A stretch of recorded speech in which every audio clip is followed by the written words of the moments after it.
नमस्कार दोस्तों, आइए जानते हैं सिकंदर महान की कहानी। प्राचीन मैसेडोनिया के हृदय में लुढ़कती पहाड़ियों और हरी भरी घाटियों के बीच बसा पहला शहर महत्वाकांक्षा का पालना और महानता के लिए प्रजनन स्थल था। यहाँ मैसेडोनियन दरबार की भव्यता के बीच एक ऐसे लड़के का जन्म हुआ जो दुनिया को नया आकार देने के लिए नियत था। राजा फिलिप द्वितीय का बेटा सिकंदर।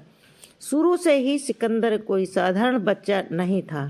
उसकी आंखें तीक्ष्ण और बुद्धिमान एक ऐसी आग रखती थीं जो उसकी युवावस्था को झुठलाती थी। उसका दिमाग ज्ञान के लिए एक स्पंज, हर पाठ को एक अत्यप्यास के साथ अवशोषित करता था। कठोर प्रशिक्षण से तराशा गया उसका शरीर पूर्णतया की उसकी अथक खोज का प्रमाण था। एक चतुर और महत्वाकांक्षी राजा फिलिप ने अपने बेटे की असाधारण क्षमता को पहचाना। उन्हें उस युग के महानतम दिमागों की शिक्षा ली। एक चतुर और महत्वाकांक्षी राजा फिलिप ने अपने बेटे की असाधारण क्षमता को पहचाना। उन्होंने उस युग के महानतम दिमागों की शिक्षा ली। युवा सिकंदर को प्रसिद्ध दार्शनिक अरस्तु को सौंप दिया। 3 साल तक युवा राजकुमार ने खुद को दर्शन, विज्ञान और साहित्य के अध्ययन में डुबो दिया। इससे एक ऐसे दिमाग की नींव पड़ी जो एक दिन साम्राज्यों की कमान संभालेगा। लेकिन सिकंदर कक्षा की सीमाओं से संतुष्ट नहीं था। वह कार्रवाई के लिए, युद्ध के रोमांच के लिए, विजय के गौरव के लिए तरसता था। 13 साल की उम्र में उसे एक घुड़सवार सेना की कमान सौंपी गई। एक ऐसी असामयिक जिम्मेदारी जिसने उसके नेतृत्व और सामरिक कौशल का परीक्षण किया। उसने खुद को एक स्वाभाविक कमांडर साबित किया। उसकी युवा उत्साह एक आश्चर्यजनक परिपक्वता से शांत हो गई। फिलिप का शासनकाल मैसेडोनिया के लिए अभूतपूर्व विस्तार का दौर था। उन्होंने एक दुर्जेय सेना बनाई जिसमें मैसेडोनिया, पालानक्स और कुलीन ग्रीन हापलाइट्स का मिश्रण था और खंडित ग्रीक शहर राज्यों को एकजुट करने के लिए एक अभियान शुरू किया। उनकी जीत तेज और निर्णायक थी, जिसने हेलेनिक दुनिया पर मैसेडोनियन प्रभुत्व स्थापित किया। फिर भी फिलिप की महत्वाकांक्षाएं ग्रीस से आगे तक फैली हुई थीं। उसने विशाल फारसी साम्राज्य पर विजय प्राप्त करने का सपना देखा था, जो सदियों से ग्रीक दुनिया पर छाया हुआ था। हालांकि यह सपना एक दुखद घटना से टूट गया। अपनी बेटी की शादी का जश्न मनाने वाले एक भव्य भोज में फिलिप की हत्या कर दी गई, जिससे सिंहासन उसके युवा और अनुभवहीन बेटे को मिल गया। 20 साल की छोटी उम्र में राजा बने सिकंदर को एक ऐसी कठिन चुनौती का सामना करना पड़ा। उसे एक शक्तिशाली साम्राज्य विरासत में मिला, लेकिन साथ ही आंतरिक और बाहरी खतरों का भी सामना करना पड़ा।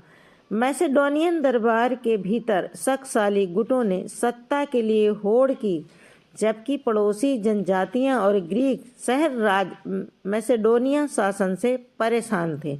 बिना किसी डर के सिकंदर ने अपनी शक्ति को मजबूत करने के लिए तेजी से कदम बढ़ाए। उसने विद्रोह के किसी भी संकेत को बेरहमी से कुचल दिया, जिससे उसे क्रूरता और निर्णायक कार्रवाई दोनों के लिए प्रतिष्ठा मिली। फिर उसने अपना ध्यान ग्रीक शहर राज्यों पर केंद्रित किया, मैसेडोनिया प्रभुत्व की पुष्टि की और अपने दक्षिण हिस्से को सुरक्षित किया।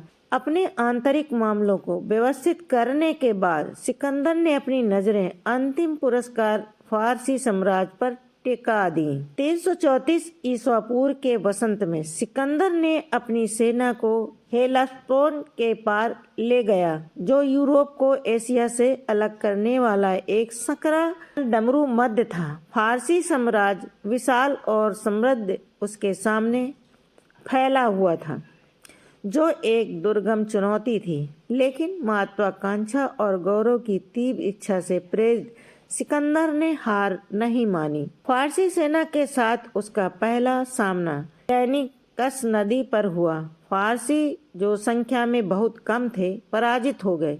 उनकी अनुशासित रैंक मैसेडोनियन हमले की क्रूरता से बिखर गई। ग्रैनिकस की जीत ने एशिया माइनर के द्वार खोल दिए और सिकंदर ने अपने लाभ उठाते हुए प्रमुख शहरों पर कब्जा कर लिया और अपनी आपूर्ति लाइनों को सुरक्षित कर लिया।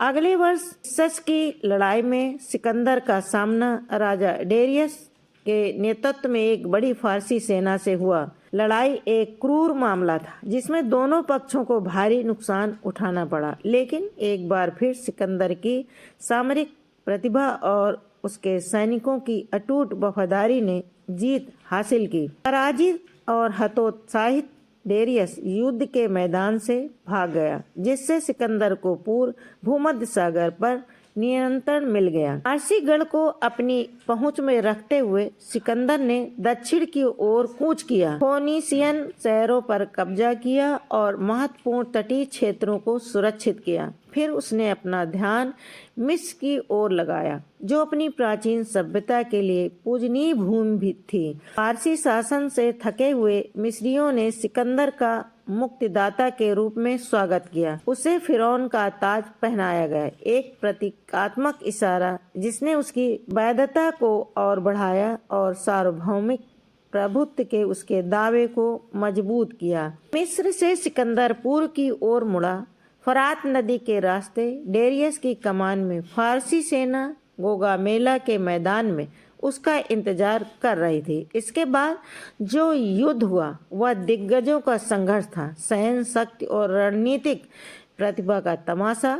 सिकंदर ने एक साहसी फ्लैंकिंग पैतरेबाजी का इस्तेमाल करते हुए फारसी लाइनों को चकनाचूर कर दिया, जिससे डेरियस एक बार फिर भाग गया। बेबीलोन के पतन ने सिकंदर की फारसी साम्राज्य पर विजय की परिणति को चिन्हित किया। सिकंदर की सेनाओं द्वारा लगातार पीछा किए जाने के बाद डेरियस की अंततः उसके ही लोगों द्वारा हत्या कर दी गई, जिससे सिकंदर निर्विवाद शासक बन गया। लेकिन सिकंदर की महत्वाकांक्षाएं फारस की विजय के साथ समाप्त नहीं हुई। वह आगे पूर्व की ओर बढ़ता गया, मध्य एशिया के अज्ञात क्षेत्रों में प्रवेश किया। उसे बैक्ट्रियन और सोग्डियन से भयंकर प्रतिरोध का सामना करना पड़ा, जो खानाबदोश जनजातियां थीं, जिन्होंने अपनी मातृभूमि की जमकर रक्षा की। फिर भी सिकंदर ने अपनी विशिष्ट दृढ़ता के साथ हर बाधा को पार करते हुए अपने साम्राज्य को एक्सटेट नदी के तट तक फैलाया। अपनी विजयों के बीच सिकंदर ने अपने मैसेडोनियन और ग्रीक विषयों को विजित लोगों के साथ एकीकृत करने का प्रयास किया। उसने अंतर्जातीय विवाह को प्रोत्साहित किया, सांस्कृतिक आदान प्रदान को बढ़ावा दिया और हेलेनिस्टिक सभ्यता के केंद्रों के रूप में सेवा करने के लिए प्रत्येक अपने नाम वाले नए शहर की स्थापना की। जैसे जैसे सिकंदर का साम्राज्य बढ़ता गया, वैसे वैसे उसके शरीर और दिमाग पर दबाव भी बढ़ता गया। वर्षों तक लगातार अभियान चलाने के साथ अत्यधिक शराब पीने और मौज मस्ती करने की आदत ने उन पर असर दिखाना शुरू कर दिया। 323 ईसा पूर्व में बेबीलोन में रहने के दौरान सिकंदर बुखार से बीमार पड़ गया, जिसने उसे जल्दी ही जकड़ लिया। 32 साल की उम्र में दुनिया के विजेता ने अपनी अंतिम सांस ली और अपने पीछे एक ऐसी विरासत छोड़ गए जिसने इतिहास की दिशा तय की। सिकंदर की मृत्यु ने उसके साम्राज्य को अराजकता और अनिश्चितता के दौर में धकेल दिया। उसके विशाल क्षेत्र को, जो उसके व्यक्तित्व की ताकत के एक साथ बंधे थे, जल्दी ही युद्धरत गुटों में विभाजित हो गए। उसके सेनापति, जो सत्ता के लिए होड़ कर रहे थे, खूनी संघर्षों की एक श्रृंखला में शामिल थे, जिसे डायडोची के युद्ध के रूप में जाना जाता है, जो दशकों तक चला। अपनी मृत्यु के बाद हुई उथल पुथल के बावजूद दुनिया पर सिकंदर का प्रभाव गहरा और स्थायी था। उसने एक विशाल हेलेनिस्टिक दुनिया बनाई थी, संस्कृतियों और विचारों का एक ऐसा मिश्रण जो आने वाली सदियों तक पश्चिमी सभ्यता की दिशा तय करेगा। उनकी विजयों ने नए व्यापार मार्ग खोले, ग्रीक भाषा और संस्कृत के प्रसार में सहायता की तथा वैश्विक अंतर संबंध के एक नए युग की नींव रखी। आने वाली शताब्दियों में सिकंदर की किंवदंती मिथकों और लोक कथाओं से सुशोभित होकर बढ़ी। वह महत्वाकांक्षा, साहस और मानवीय उपलब्धि की असीम क्षमता का प्रतीक बन गया। उसकी छवि सिक्कों और मूर्तियों पर सजी, उसके कारनामों को महाकाव्य, कविताओं और नाटकीय नाटकों में मनाया गया और उसका नाम महानतम का पर्याय बन गया। सिकंदर महान वह युवा राजा जिसने दुनिया को जीतने का साहस किया, वह हमेशा के लिए आकर्षण का केंद्र बना हुआ है। उसकी कहानी मानवीय इच्छा शक्ति प्रतिकूल परिस्थितियों पर महत्वाकांक्षा की जीत और एक विजेता की स्थायी विरासत का प्रमाण है, जो मृत्यु के बाद किंवदंती बन गया। ऐसी ही प्रेरणादायक कहानी सुनने के लिए हमारे चैनल को लाइक कीजिए, सब्सक्राइब कीजिए, शेयर कीजिए, सपोर्ट कीजिए। मिलते हैं अगले वीडियो में। धन्यवाद।